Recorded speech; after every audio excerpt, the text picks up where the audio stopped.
Thank you for joining us again on the morning call. And now, it may appear strange, but this is exactly what the law says in Madagascar. In order for an incumbent president to run for a second term in office, you have to step down or step aside, to put it correctly, and hand over to an interim. Then you become eligible to run for another term in office. And this is just exactly what Madagascar's President Hery Rajaonarimampianina has done.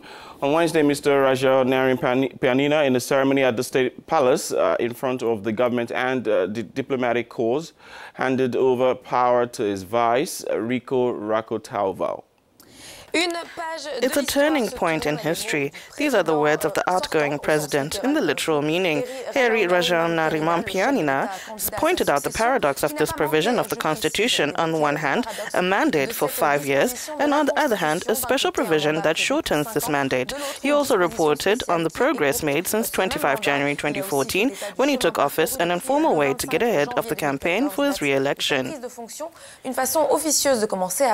We'll review this political news in Madagascar with Florent Gilles, Director of the International Human Rights Federation for Africa, based in Paris. Good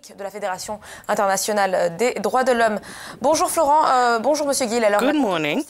The Malagasy constitution requires the incumbent president to resign if he wants to run for a second term. Can we say that this is a world-class case?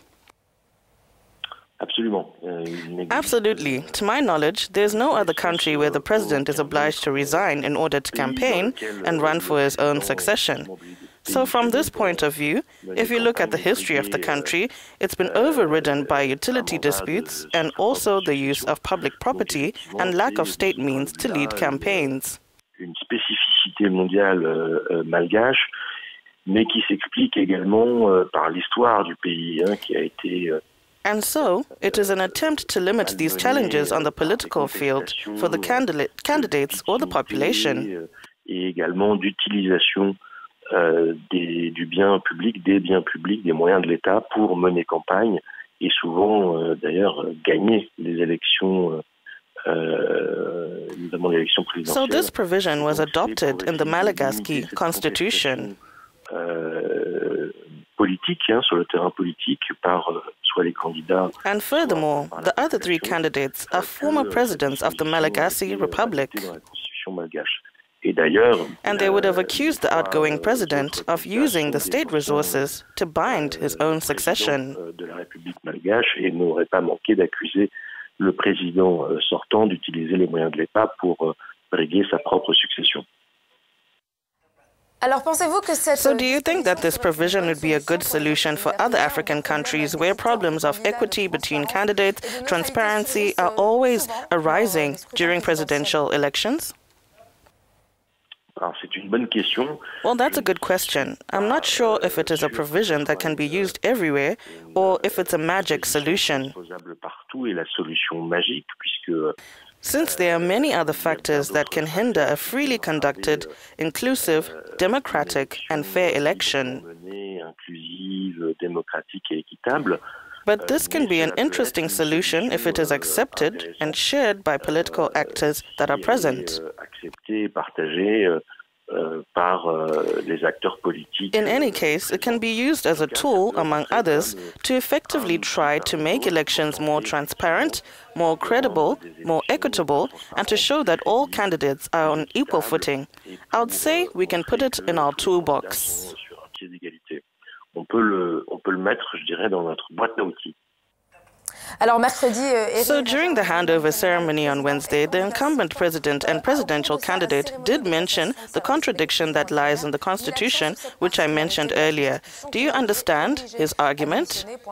Donc du doigt au passage une contradiction du texte que j'évoquais tout à l'heure. Comprenez-vous sa réaction et son message? Alors, So his reaction is indeed quite logical because it deprives him of a dominant position, in quotation marks, so we can understand him. C'est vrai que ce qu'il pointe également What he also points out has logic. It was an appeal lodged with the Madagascar High Court of Justice concerning the powers of the interim president. In short, there are a number of questions which arise, both in terms of duration of the term and in terms of compliance with the text and the practical application of this provision.